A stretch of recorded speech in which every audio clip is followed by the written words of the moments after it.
late life transitions, they can feel pretty overwhelming, right? Whether you're facing one yourself or helping a loved one through it. Absolutely. It's a big topic. Yeah. And often a difficult one to even think about. Exactly. So today we're going to try to tackle it head on. Okay. We're doing a deep dive into a webinar from Atlanta Seniors Real Estate. Sounds good. They're experts in this area, and this particular webinar was aimed at helping older adults, their kids, and caregivers navigate this whole process. So, ready to jump in? Let's do it. All right. So the webinar breaks things down into 5 key issues that they see families struggling with.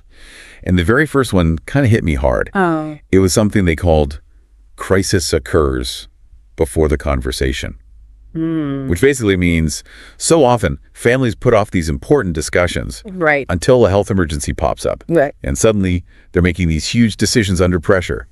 Not the best time, huh? No, not at all. In fact, that's the reactive approach, which we see all the time. And unfortunately, it leads to a lot of stress and sometimes decisions that maybe weren't really what the older adult wanted. It makes you wonder how we can shift that, right? Exactly. From reactive to proactive.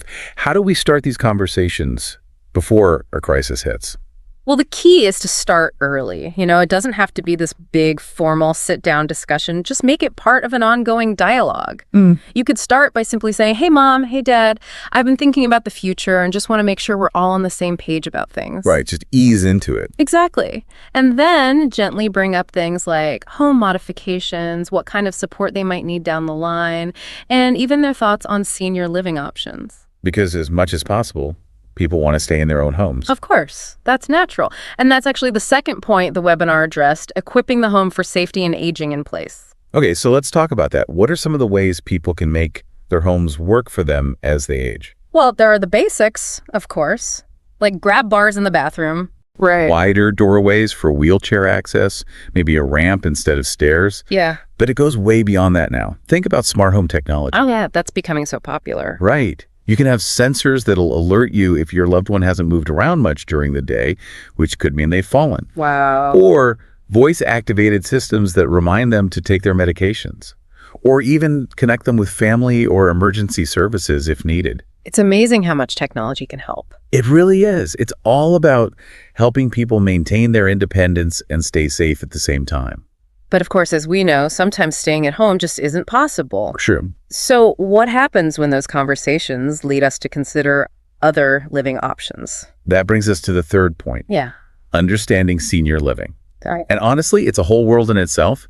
There's independent living, which is great for active seniors who want a low-maintenance lifestyle, often with lots of social activities built in. Sounds fun. It can be.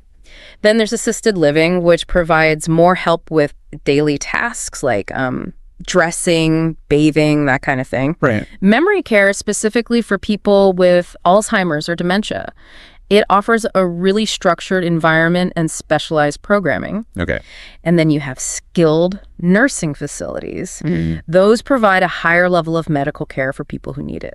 So many options. Yeah. It's almost overwhelming to think about. I know. And on top of that, there's the whole process of downsizing and selling belongings. Yeah, that's the fourth point, right? Managing the liquidation. You got it. That can't be easy. It's not just about stuff. It's about memories, too. Exactly. And it can be emotionally and logistically draining for everyone involved. So any advice for making that part smoother?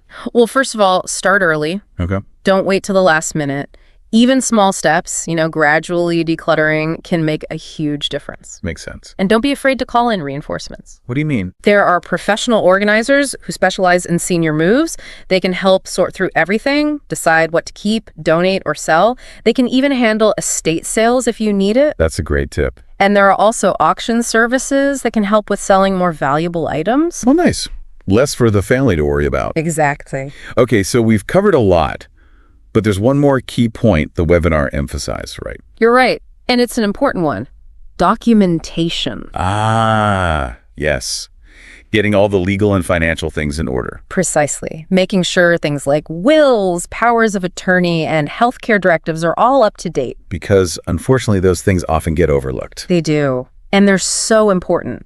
These documents ensure that everyone's wishes are respected, even if a difficult situation arises. So, for example, what does a power of attorney do? A durable power of attorney lets you choose someone you trust to manage your finances if you become unable to. Right. And a healthcare proxy, that's someone who can make medical decisions on your behalf if you can't. So important. Absolutely. So it's really wise to consult with an elder law attorney. Yeah, they can help with all that, right? Exactly. They can guide you through everything and make sure all the necessary legal safeguards are in place. Well, this has been so informative, really helpful stuff. I'm glad to hear it. It sounds like the key takeaways here are planning ahead, open communication, exploring all the options, and not being afraid to ask for expert advice. I'd say that's a great summary. It's all about making this transition as smooth and stress-free as possible. Exactly. And with a little bit of preparation, it can be. Now, as we wrap up, here's a question for everyone listening.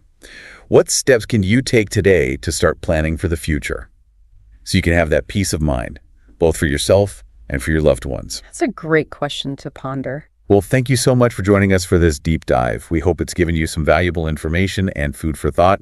We'll catch you next time. See you then.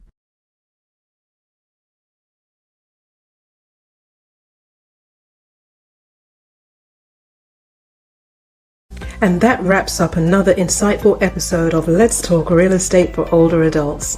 I hope you found today's discussion as enlightening and inspiring as our team did. Remember, every transition is a new beginning, and we're here to provide information for you along the journey of downsizing, relocating, or aging in place. If today's conversation got you thinking about your own unique situation, I'd love to chat, so book a call with me, and let's figure out the best steps for your next chapter. And before you go, don't forget to subscribe and join our community so you never miss an episode. If you have questions or ideas for a future topic, please reach out. I'd love to hear from you. Until next time, I'm Hilary Walker, CEO of Atlanta Seniors Real Estate, signing off. Stay safe, stay positive. Your forever home could be just around the corner. And remember our philosophy? Real estate is more than property. It's about the people.